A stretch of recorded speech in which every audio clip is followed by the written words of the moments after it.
నమస్తే, welcome to YOYO TV. So ప్రస్తుతం మనం సోమాజిగూడ ప్రెస్ క్లబ్లో అయితే ఉన్నాం. అయితే తెలంగాణ రాష్ట్రంలో జరుగుతున్న హైడ్రా పేరిట జరుగుతున్న కూల్చడాల గురించి మాట్లాడదాం. ప్రస్తుతం మనతో మాట్లాడడానికి తెలంగాణ ఉద్యమకారులు, బీజేపీ నాయకులు గడ్డం సాయికిరణ్ గారు అయితే ఉన్నారు. అన్న నమస్తే అన్న. నమస్తే. సో అయితే చూసుకుంటే తెలంగాణ రాష్ట్రంలో హైడ్రా పేరిట పెద్ద యుద్ధంలాగానే జరుగుతుంది. కూల్చడాలు, అక్రమంగా కట్టిన కట్టడాలని కూల్చడాలు కూడా జరుగుతూ ఉన్నాయి. సో ఎట్లా స్పందిస్తారు దీని మీద? హైడ్రా అనేది ముఖ్యంగా మేము ఫీల్ అయ్యేది ఏంటంటే అది ఒక హై డ్రామా. ఎందుకంటే గతంలో మనం బీఆర్ఎస్ ప్రభుత్వంలో కూడా చూసాము. ప్రభుత్వం ఏర్పడిన వెంటనే ఆ రోజు కూడా అయ్యప్ప సొసైటీ మీద విరుచుకోపడి వాళ్ళు కూడా ఏదైతే తీసుకుని మళ్ళీ అయ్యప్ప సొసైటీని ఏం చేయకుండా అలాగే ఆపేశారు. ఈరోజు హైడ్రా అనేది ఒక సంస్థని క్రియేట్ చేసి, ఇక హైడ్రా అంటే మీనింగ్ యాక్చువల్గా గూగుల్లో వెళ్ళి చూస్తే ఒక డ్రాగన్ పేరు. అది అంటే ఈరోజు ప్రజల మీద కూడా అలాగే విరుచుకోపడుతున్నారు ఈరోజు. హైడ్రా అది హై డ్రామా క్రియేట్ చేస్తాం. నేను ఒకటి ఏం చెప్తా ఉన్నానంటే, నిజంగా రంగనాథ్ ఐపీఎస్ గారికి చిత్తశుద్ధి ఉంటే, ప్రజల మీద వాళ్ళ చెరువుల మీద పరిరక్షించే చిత్తశుద్ధి ఉంటే, నేను ఫస్ట్ రంగనాథ్ గారిని ఒకటి ఏమడుగుతున్నానంటే, చెరువులు పరిరక్షించడం అంటే ఏంటిది? చెరువుల చుట్టూ ఉన్నటువంటి వాతావరణాన్ని క్రియేట్ చేయడం, నీటిని కాపాడడం. ఆ చెరువుని తవ్వకుండా 20 సంవత్సరాలు చెరువు తవ్వకుంటే FTL పెరగకపోతే ఏం జరుగుతుందో చెప్పండి. 20 సంవత్సరాల నుంచి అది మనకు చిన్నప్పుడు ఒక కథ చదువుకున్నాం మనం. ఏమంటది? కవ్వాయ కంకడాల పానీయాయ ఉప్పరాయ అని అంటారు. ఈరోజు వర్షం వస్తూనే ఉంది, ఉష్క వస్తూనే ఉంది, చెరువు నిండుతూనే ఉంది. తీసిన వాడేవాడు. FTL లెవెల్ అనేది ఎందుకు పెరగదు? 100% ఈరోజు మనం ఆలోచించాల్సిన విషయం ఏంటంటే, ప్రభుత్వానికి చిత్తశుద్ధి ఉంటే చెరువుల యొక్క పూడిక తీయాలి. ఫస్ట్ పూడిక తీసినట్టయితే చెరువుల లెవెల్ ఉంటుంది. ఒకటి, చెరువు చుట్టూ కబ్జా జరిగింది. కబ్జా జరిగినప్పుడు అసలు కబ్జా ఎవరి వల్ల జరుగుతుంది? ఇది వాడికి లోన్ ఉంది, పర్మిషన్ ఉంది, టైటిల్ ఉంది. ఇంకేం కావాలి? పర్మిషన్ ఉంది, టైటిల్ ఉంది, లోన్ వస్తుంది. అంటే ఈ పర్మిషన్ ఎవరెవరు ఇచ్చారు? రెవెన్యూ డిపార్ట్మెంట్ వాళ్ళు యాక్సెప్ట్ చేశారు, మున్సిపల్ డిపార్ట్మెంట్ వాళ్ళు యాక్సెప్ట్ చేశారు, బ్యాంక్ సెక్టర్స్ కూడా యాక్సెప్ట్ చేశాయి. ఇది ఇల్లు కరెక్టే అని చెప్పేసి. మరి నువ్వు ఏ విధంగా ఊళ్ళో కొడుతున్నావు? నువ్వు అంటే ఒక కంటైనర్ లాగా వచ్చి ఇల్లు అయితే నిలబడదు కదా. నేను ప్రభుత్వంలో ఉన్నటువంటి అధికారులు ఏమైనా నిద్రపోతున్నారా? పునాది తీసినప్పుడు ఏం చేస్తున్నారు అంటే, ఎంకరేజ్ చేసేది మీరే, పర్మిషన్లు ఇచ్చేది మీరే, సామాన్య ప్రజల యొక్క నడ్డి విరిచేది కూడా మీరే అని చెప్పేసి రేవంత్ రెడ్డి గారిని హెచ్చరిస్తా ఉన్నాను. దయచేసి ఒక్కసారి ప్రజల పక్షాన ఆలోచించండి. ఈరోజు సామాన్య ప్రజలు వాళ్ళ బాధ, గోస మీకు మంచిది కాదు సుమా. గతంలో ఈ గోసనే కలిగి కేసీఆర్ ఈరోజు అంతు లేకుండా పోయిండు, వాళ్ళ బిడ్డ ఈరోజు జైలుకి పోయింది. అంతమంది గోస మంచిది కాదు, ప్రజల గోస నీకు మంచిది కాదని చెప్పి తెలియజేస్తా ఉన్నాను. ఈరోజు సామాన్య ప్రజలు అపార్ట్మెంట్లో ఫ్లాట్ ఎందుకు కొనుక్కుంటాడంటే, హైదరాబాద్లో ల్యాండ్ కొనుక్కోలేక, శక్తి లేక అపార్ట్మెంట్లో ఒక ఫ్లాట్ కొనుక్కుంటాడు. ఫ్లాట్ కొనుక్కునే ముందు ఏం చూస్తాడు? ఆయనకి ఏమైనా అక్కడ ఉన్న దాంట్లో టైటిల్ ఏమైనా ప్రాబ్లం ఉందా, లోన్ రాదా అని చూస్తాడు. అన్ని చూసుకుని అపార్ట్మెంట్లో కొనుక్కుంటే ఇలా మీరు అపార్ట్మెంట్ కూల్చేస్తున్నారు. మరి వాళ్ళు EMI ఎవరికి కట్టాలి? దేనికి కట్టాలి? ఈ EMI బాధ్యత ప్రభుత్వం తీసుకుంటారా? రంగనాథ్ గారు తీసుకుంటారా?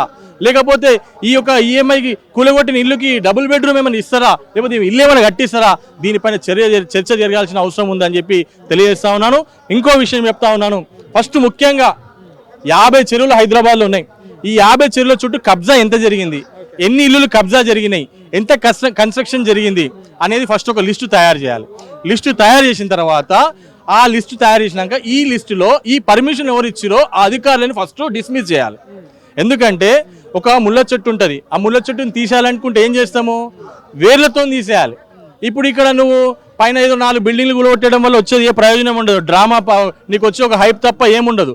నేనేమంటున్నాను, ముళ్ళతో తీసేయాలి, వేర్లతో తీసేయాలంటే ఈ పర్మిషన్ రావద్దంటే ఫస్ట్ అధికారులని 2-3 నువ్వు డిస్మిస్ చేయి. నీకు ఆటోమేటిక్గా అందరు అధికారులు పర్మిషన్ బంద్ చేస్తారు. రాష్ట్రంలో ఉన్న పెద్దవాళ్ళు అంటే అటు ఎమ్మెల్యేలు కానీ మంత్రులు కూడా వాళ్ళే కూడా FTL బఫర్ జోన్లో ఉన్నాయని కూడా వస్తూనే ఉన్నాయి వార్తలు. కానీ వాళ్ళని పక్కన పెట్టి పేదవాళ్ళ ఇళ్ళ మీద పడిపోతుంది హైడ్రా. సో ఇట్లా చూడొచ్చు అంటే పేదవాళ్ళది సడన్గా అంటే నోటీసులు ఇవ్వకుండా కూల్చడాన్ని ఎట్లా చూడొచ్చు? నేను ఇంకో విషయం చెప్తాను.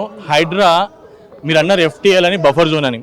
అసలు FTLకి డెఫినేషన్ లేదు, బఫర్ జోన్కి డెఫినేషన్ లేదు, యాక్ట్ లేదు. ఇది ఒక జీవో ద్వారా వచ్చినటువంటి ఆర్డర్.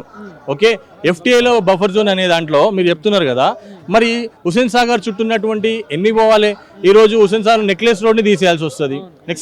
హుస్సేన్ సాగర్ చుట్టూ ఇప్పుడు థ్రిల్ సిటీ అని ఒకటి ఉంటుంది హుస్సేన్ సాగర్లో, నెక్లెస్ రోడ్లో.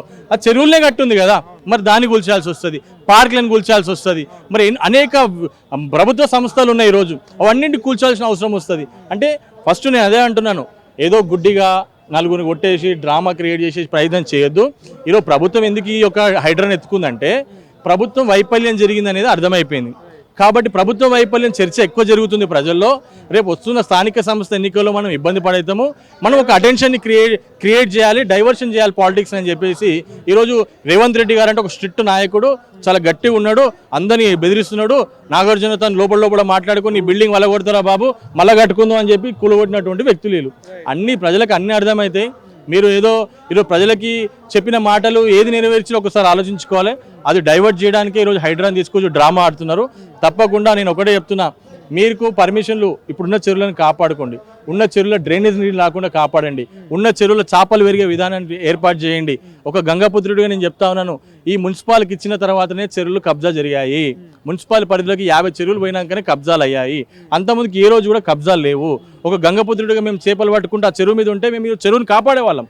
మాకు ఈరోజు కనీసం హైదరాబాద్లో చెరువు పట్టుకోవడానికి కూడా అవకాశం లేదు. ఈరోజు మాకు అంత మా యొక్క వృత్తిని కూడా కోల్పోయాం ఈరోజు హైదరాబాద్లో. నేను ఎందుకు చెప్తా ఉన్నానంటే, ఫస్ట్ రేవంత్ రెడ్డి గారు ఒక మాట చెప్పారు, అధికారులకు రాగానే నేను మూసీని చాలా బాగా చేస్తానని చెప్పేసి. మరి మూసీ పరిస్థితి ఏంది? హైదరాబాద్లో భాగ్యనగరంలో ఉన్నటువంటి అన్ని కాన్స్టిట్యున్సీలు కూడా ఈరోజు మూసీ ద్వారా ఇబ్బంది పడుతూ ఉన్నాయి, పొల్యూషన్ ద్వారా ఇబ్బంది పడుతూ ఉన్నాయి. నిజంగా రేవంత్ రెడ్డి గారికి చిత్తశుద్ధి ఉంటే వికారాబాద్లో ప్రారంభమయ్యేటువంటి మూసీ మంచినీళ్ళతో ప్రారంభమై హైదరాబాద్కి వచ్చినాక మురికి నీళ్ళగా ఎందుకు మారుతుందో ఆలోచించాల్సిన అవసరము ఎంతగానో ఉందని చెప్పి ఈ సందర్భంగా తెలియజేస్తా ఉన్నాను. నిజంగా నీకు చిత్తశుద్ధి ఉంటే చెరువులలో డ్రైనేజ్ నీళ్ళు రాకుండా చూడు, మూసీలో మంచినీళ్ళు పారేటట్టు చూడని చెప్పి ఈ సందర్భంగా రేవంత్ రెడ్డి తెలుసు. పేద పక్షాన వస్తే మాత్రం, పేదల పక్షాన ప్రభుత్వం ఇట వాళ్ళ యొక్క ఇళ్ళని కొలగొడితే మాత్రం తప్పకుండా మా యొక్క సంస్థలు కానీ, మా యొక్క ఉద్యమకారులు కానీ, మా బీజేపీ కానీ ఎప్పుడు ప్రజల పక్షాన ఉంటారని చెప్పి ఈ సందర్భంగా నేను తెలియజేస్తా ఉన్నాను. Thank you. Thank you.